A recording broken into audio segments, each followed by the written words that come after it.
یہ ان کا کہنا تھا، بلکہ سب بڑے لوگ یہ سمجھاتے ہیں جو مخلص ہوتے ہیں کہ بیٹا، لوگ کہتے ہیں کہ شورتی جو آؤٹ ہو گئی، شورتی اس چیز کو کہتے ہیں کہ سر کے وہ حصے، ایک سر ہے، اس طرح خرج ہے وہ 4 شرتی کا ہے، رکھب ہے اس کی شرتی کی گنتی جو ہے اگر کومل ہے تو اور ہوگی، تیور ہے تو اور ہوگی. تو شرتی سر سے سر تک جانے کے لیے درمیان میں جو بھی آواز آتی ہے وہ شرتی ہے. دے دے ایسے تو یہ سا سے رکب تک جب کوئی جاتا ہے تو سا سے رکب کے درمیان ایک آواز چلتی رہتی ہے، وہ رکتی نہیں ہے. آپ یوں نہیں کہہ سکتے سا رے، ایسا نہیں ہے. رچاؤ کا سب سے زیادہ بہت بڑا راز یہ ہے کہ سر سے سر بچھڑنا نہیں چاہیے، چاہے اگلا ہو چاہے پچھلا ہو. اس لیے جو ہارمونیم کے ساتھ گانا چاہتے ہیں وہ خرج کے ساتھ 3 سر جو ہیں ان پر ان کی انگلی ہوتی ہے، اور سب کو پتا ہوتا ہے جب ان کی 3-4 انگلیاں جو اکٹھی اپنا خرج اسے چھیڑ کر اس کی چھیڑ جو ہے وہ اوپر نیچے کے سروں سے ساتھ کرتے ہیں تو جاننے والے ایک دم پہچان لیتے ہیں کہ یہ راگ کون سا شروع کرے گا، یہ ٹھاٹ کون سا ہے. زیادہ تر ٹھاٹ دیکھا جاتا. تو سر سے سر تک جانے کے درمیان وہ تمام شرتیاں ہوتی ہیں. ہارمونیم جو ہے اس میں شرتی کا تصور موجود نہیں ہے، وہ گویے کو خود پیدا کرنا پڑتا ہے. بزمی صاحب، کیونکہ بہت خوبصورت باتیں آپ کی، اور ساتھ ساتھ ہمیں وقت کا بھی احساس ہے، کیونکہ میں چاہتا ہوں کہ اس انٹرویو میں کافی چیزیں جو ہیں وہ آ جائیں تھوڑی تھوڑی کر کے. ٹھیک ہے، تو میں چاہوں گا کہ ابھی اپنا کلام جو ہے وہ بھی سنائیں ناظرین جو ہمیں دیکھ رہے ہیں. تو چاہے گی ابھی ہم موسیقی سے شفٹ کر کے شاعری کی طرف واپس آتے ہیں، تو کائنڈلی آپ اپنا کلام جو ہے وہ عطا کیجیے. بہت شکریہ جی.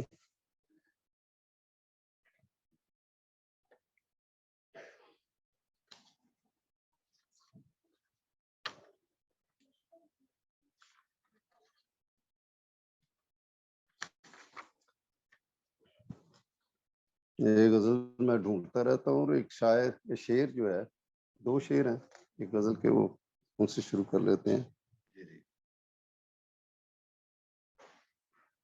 آگ تھی دل میں وہ آباد کہاں تک رہتی، آگ تھی دل میں وہ آباد کہاں تک رہتی، برف کے گھر میں تیری یاد کہاں تک رہتی. واہ واہ واہ واہ واہ.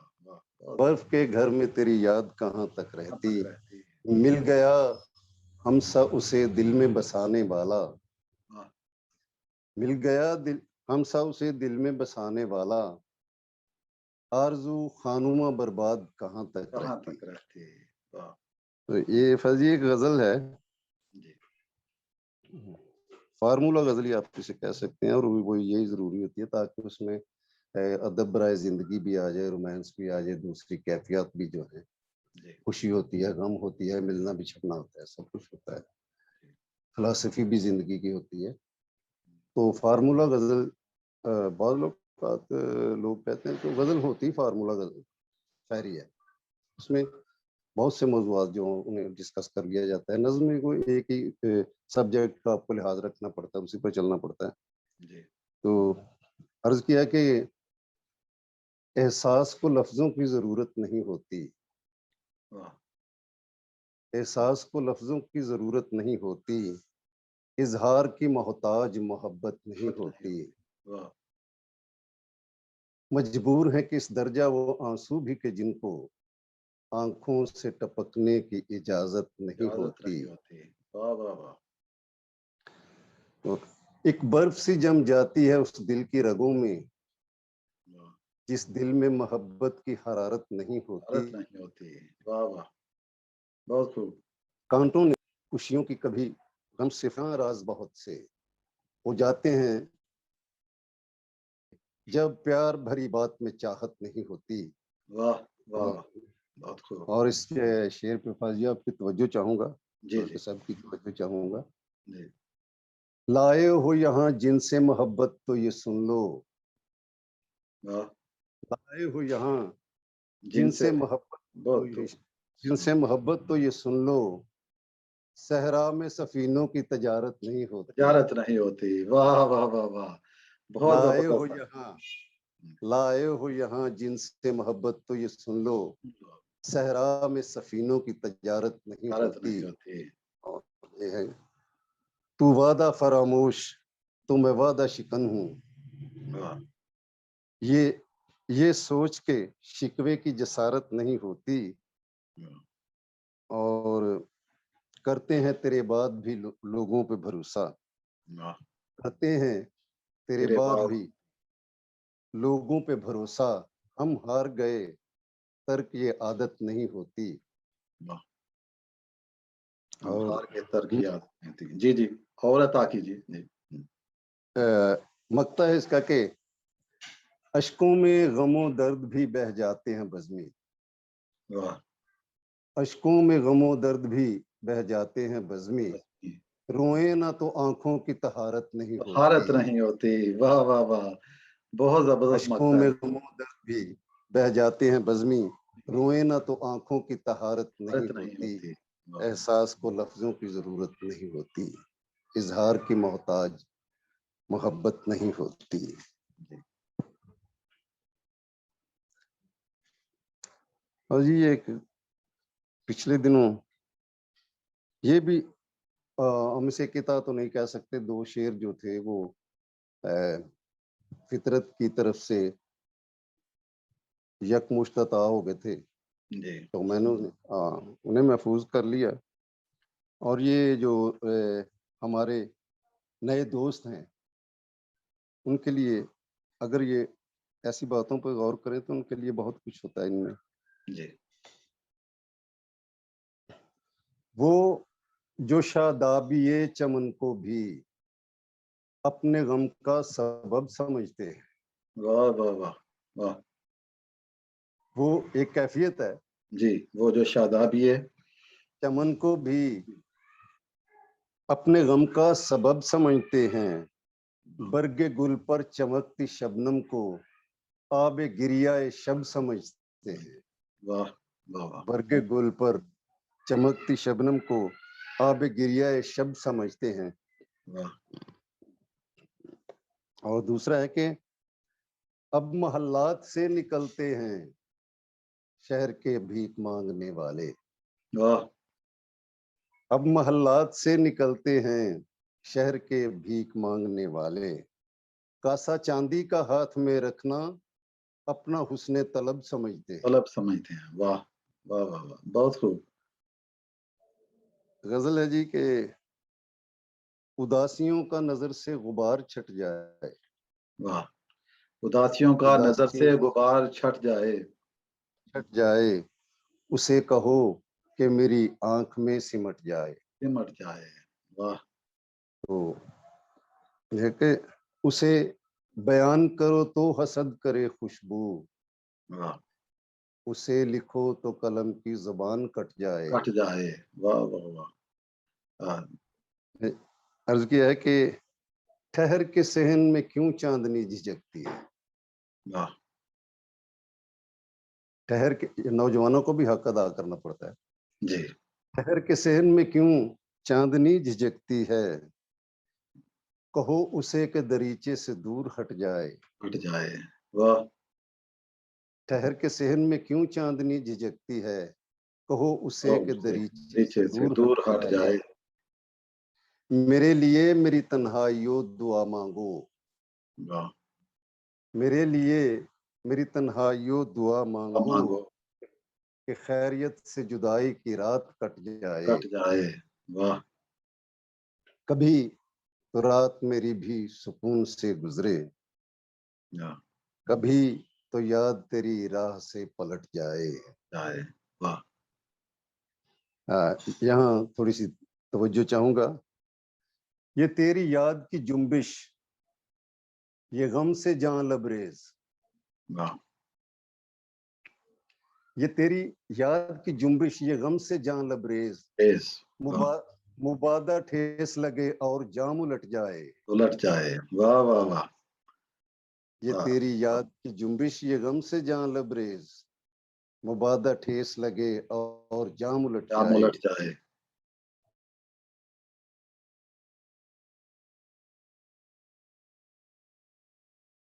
اور زندگی کا ورق ہی کہیں نہ پھٹ جائے. واہ اداسیوں کا نظر سے غبار چھٹ جائے. اسے کہو کہ میری آنکھ میں سمٹ جائے. واہ واہ بہت زبردست.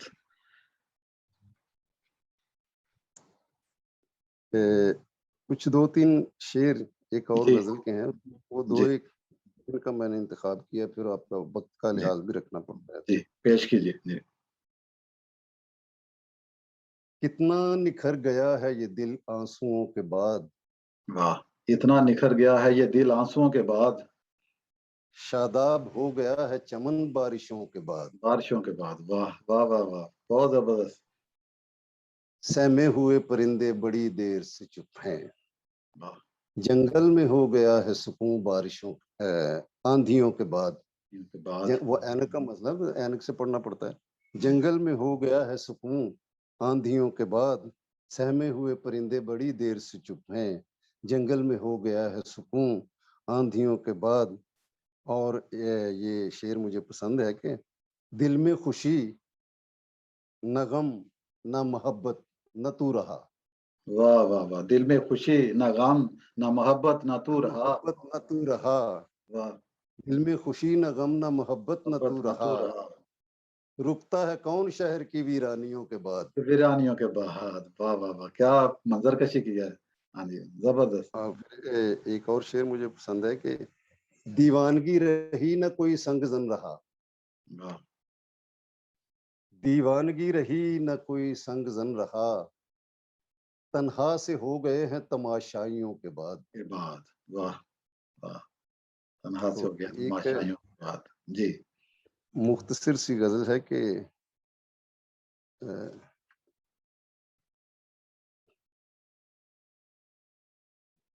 کرو تو گل کے دریدہ بدن کی بات کرو. واہ کرو تو گل کے دریدہ بدن کی بات کرو. دریدہ بدن کی بات کرو. کبھی تو اہل چمن کے چلن کی بات چلن کرو. کی بات کرو. واہ ابھی گیا ہی نہیں دار و خار کا موسم. نہ دوستو ابھی سر و سمن کی بات کرو. واہ تو یہ ہے کہ روا ہوا ہے یہاں قتل روشنی کا مگر. واہ روا ہوا ہے یہاں قتل روشنی کا مگر. مگر. سحر کا گیت سناؤ کرن کی بات کرو. واہ روا ہوا ہے یہاں قتل روشنی کا مگر. سحر کا گیت سناؤ کرن کی بات کرو. اور عرض کیا ہے کہ خرد ہے مصلحت اندیش آج بھی یارو. واہ خرد ہے مصلحت اندیش آج بھی یارو. ضرورتاً میرے دیوانہ پن کی بات کرو. واہ ضرورتاً میرے دیوانہ پان کی بات کرو. ہاں جی.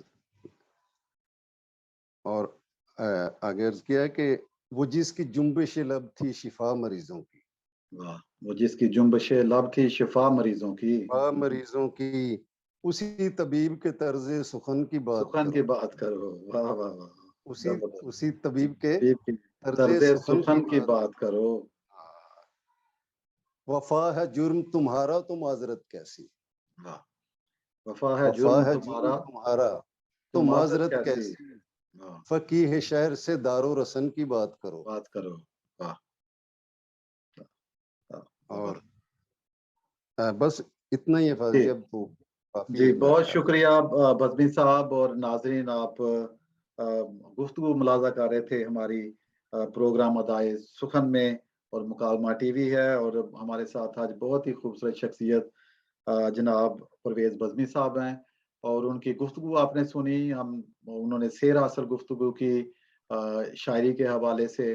اور موسیقی کے حوالے سے, اور میں سمجھتا ہوں بڑی باریک باتیں انہوں نے بتائیں, اور یقیناً جو لوگ شاعری سے شغف رکھتے ہیں اور موسیقی سے ان کا لگاؤ ہے وہ یقیناً اس انٹرویو کو بہت مفید پائیں گے.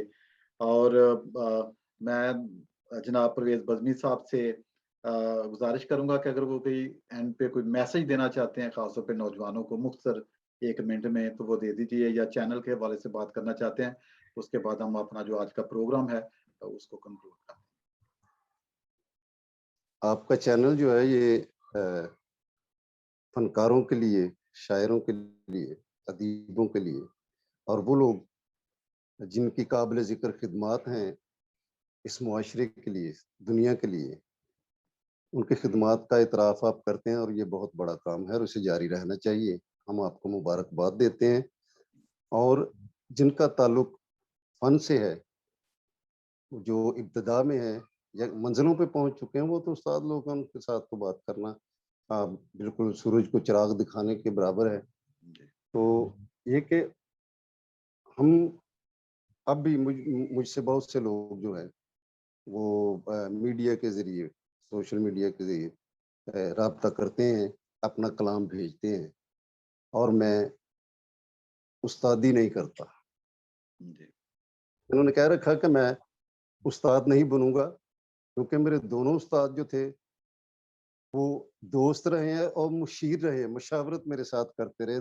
تو اس غیر محسوس انداز سے وہ مجھے سکھا کر چلے گئے, جو اب موجود نہیں ہے. لیکن میرے دل میں, میرے ذہن میں جب تک میں زندہ رہوں گا میری زبان چلتی رہے گی, ان کا نام لیتی رہے. پروفیسر یوسف نیر صاحب اور استاد اسیر عابد پنڈت قیوم صاحب, پنڈت قیوم صاحب وہ یونس شہباز کے استاد تھے. وہ تو ہم نے اپنے استادوں کے ساتھ آپ ادھر چلے جاؤ, میں ادھر چلا جاتا ہوں. استاد آپ نے شیئر کیے ہوئے تھے, بانٹے ہوئے تھے. بالکل. میری اسیر عابد صاحب سے بھی بڑی سیر اصل گفتگو ہوتی تھی, رات رات بھر ہوتی تھی, کیونکہ وہ یہاں ہاسٹل میں تھے, اور وہ جب اکتا جاتے تھے اور یونس صاحب کے گھر آ جاتے تھے تو 3 بجے تک ہم بیٹھے رہتے تھے, رات کے 3 بجے تک ان کی باتیں سنتے تھے, اپنی سناتے تھے جو بھی الٹی سیدھی ہوتی تھی. تو وہ بڑا اچھا تجربہ ہوتا تھا. تو میں یہ کہنا چاہ رہا ہوں کہ سیکھنے میں بالکل پہلے تو یہ غلط فہمی آپ نکال لیں, نئے لوگ جو ہیں کہ وہ شاعر بن چکے ہیں اور بہت بڑے شاعر ہیں. کیونکہ میں گیتوں میں سنتا ہوں, بعض اوقات مجھے بھیجتے بھی ہیں, بعض اوقات وہ مشاعروں میں بھی پڑھ دیتے ہیں, بے وزن ہوتا ہے, تلفظ غلط ہوتا ہے, بہت سی اغلاط سے پر ہوتی ہیں چیزیں, لیکن وہ اپنی اغلاط کو خوبیاں سمجھ رہے ہوتے ہیں. اس چیز سے بچے, بلکہ اپنی خوبیوں کی تلاش مت کریں, اپنی خامیوں کی تلاش کریں. کیونکہ جب ہم اپنے استادوں سے, پروفیسر صاحب سے کسی چیز کا, کسی شعر کا ذکر کرتے تھے, تو وہ جب جسے ہم گھر سے یہ سمجھ کے نکلتے تھے کہ یہ خوبی ہے اور وہ خامی نکلتی تھی, پھر ہمیں تسلی ہو جاتی تھی کہ ہم ایک بہت بڑی غلطی کرنے سے بچ گئے.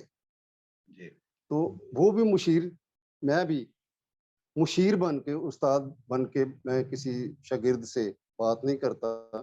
وہ مجھے کہتے ہیں استاد جی لکھ بھی دیتے ہیں, اور دوسرے لوگ اعتراض کرتے ہیں کہ آپ خود لکھتے ہیں اپنے نام کے ساتھ. میں نے کہا بھیا میں یہ غلطی نہیں کر سکتا, یہ لڑکے جو ہیں نوجوان یہ ایسا کرتے ہیں, چلو ٹھیک ہے, وہ سمجھتے ہیں کہ ایک شیلٹر ہے ہمارے اوپر, لیکن میں مشیر ہی ہوں اور میں بڑا شاعر بھی نہیں ہوں, میرے پاس کوئی فیتا نہیں ہے ناپنے کا, لیکن میں محتاط شاعر ہوں.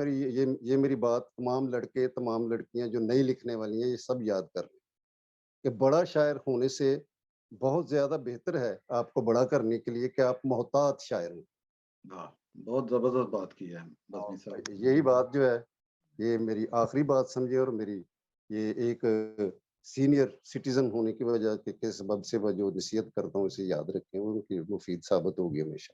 جی بزمی صاحب, ہم آپ کے بہت شکر گزار ہیں مکالمہ ٹی وی کی طرف سے, اور کہ آپ نے یہ بہت قیمتی وقت جو میں سمجھتا ہوں یہ جو گفتگو ہوتی ہے وہ ہمیشہ مفید ہوتی ہے. اور یہ میری بڑی خواہش تھی کہ یہ انٹرویو جو ہے وہ کیا جائے, کیونکہ ایک سلسلہ شروع کیا ہے جو ہمارے شعراء کرام ہیں, ادبا ہیں, ان کی زندگی کے حوالے سے, کام کے حوالے سے, کیونکہ میں بہت یقین رکھتا ہوں اس بات پہ کہ انسان کی زندگی میں ہی کام کرنا چاہیے, اس پہ بات چیت کرنی چاہیے, ان سے بات کرنی چاہیے, گفتگو کرنی چاہیے, اور وہ ہمیں بہت ساری باتیں کیونکہ جو ان کا تجربہ ہے وہ بولتا ہے، جیسے آج آپ سے بات ہوئی ہے اور مجھے بہت ذاتی طور پر بہت ساری چیزیں اور آپ کی زندگی کے حوالے سے بہت کچھ سیکھنے کا موقع ملا ہے، بہت ساری نئی باتوں کا پتہ چلا ہے۔ تو ہماری دعا ہے کہ خدا آپ کو صحت عطا کرے اور فادر جو جی، آپ مشکلات ہیں وہ ٹھیک ہو جائیں۔ جی، پلیز نوجوانوں کے لیے ایک فکرہ میں چھوڑ جی، کر جا رہا ہوں، وہ بھی ضروری تھا کہ وہ عروض بہت ضروری ہے، جی، تلفظ کو ایکسپلور کرنا بہت ضروری ہے، لیکن وہ انہیں یہ جان کر رکھنا چاہیے کہ عروض جو ہے وہ شاعری کا معروض علیہ ہے، جی، شاعری کا عروض معروف شاعری کا معروض علیہ معروف ہے۔ اگر آپ کا سبجیکٹ نہیں ٹھیک، اب دوسری ٹیکنیکلٹیز میں درست آپ عروض عروض کرتے جائیں تو بڑے لوگوں کا تو یہ بھی کہنا ہے کہ عروضیے جو ہوتے ہیں وہ اچھے شاعر نہیں ہوتے، جی، جی، ایسا واقعی بھی ہے۔ ہوتا ہے۔ جی، جی، اور وہ بڑے شاعروں نے کبھی اپنے عروض کا، اپنے ٹیکنیکل علوم جو ہیں اس میں، ان کا کبھی ذکر ہی نہیں کیا، نہ بالکل کسی، اب کبھی نہیں جی، کیا، جی، جی، بزمین نہ صاحب یہ فیض میں نے نے کیا ہے۔ جی بزمین صاحب یہ میں نے دیکھا ہے کہ خاص طور پہ بہت سارے جو بڑے شعراء کرام ہیں وہ کیونکہ ایک میرا خیال ہے اتنی مشق ہو جاتی ہے کہ وہ پتہ چل جاتا ہے کہ بولتے ہوئے ادائیگی کے لحاظ سے اور جب آپ کا تلفظ جو ہے وہ ٹھیک ہوتا ہے آپ اس کی ادائیگی ٹھیک کر رہے ہیں کیونکہ بہت دفعہ میں سمجھتا ہوں کہ جو شاعر جو ہے وہ بے وزن ہوتے ہیں اپنے تلفظ سے تو بالکل یہ بالکل یہ بڑا بہت ضروری ہے اور وہی باتیں آپ نے بتائیں کہ جو اساتذہ تھے وہ آپ کو لفظوں کا جو تلفظ ہے وہ بتایا کرتے تھے اور جب اس کا پتہ چل جائے ریدم کا پتہ چل جائے تو پھر ساری تو شاعری ہے ریدم کی ہاں جی عروض فاضل صاحب انہوں نے بہت سمجھایا ہمیں، جی عروض مثال کے ساتھ سمجھاتے تھے۔ اس زمانے کی تختی جو تھی وہ ٹو دا پوائنٹ 100% درست ہوتی تھی، جی اور آج جو کتابیں بک رہی ہیں بازار میں، نئی کتابیں عروض سب کے لیے، اور یہ ایسی ایسی بہت سی کتابیں، لوگ کتابیں لے کے آ جاتے ہیں۔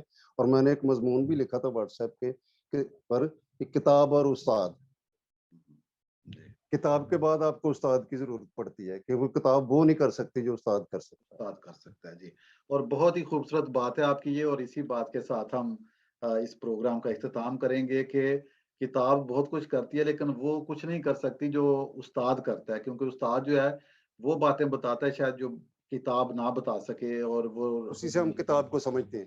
اسی سے پھر وہ کتاب کو سمجھ آتی ہے تو بہت اچھی بات ہے آپ کی تو ناظرین ہم آپ سے اجازت چاہتے ہیں اس امید کے ساتھ کہ بہت جلد ایک نئی شخصیت سے آپ کو متعارف کروائیں گے اپنا بہت سارا خیال رکھیں خدا حافظ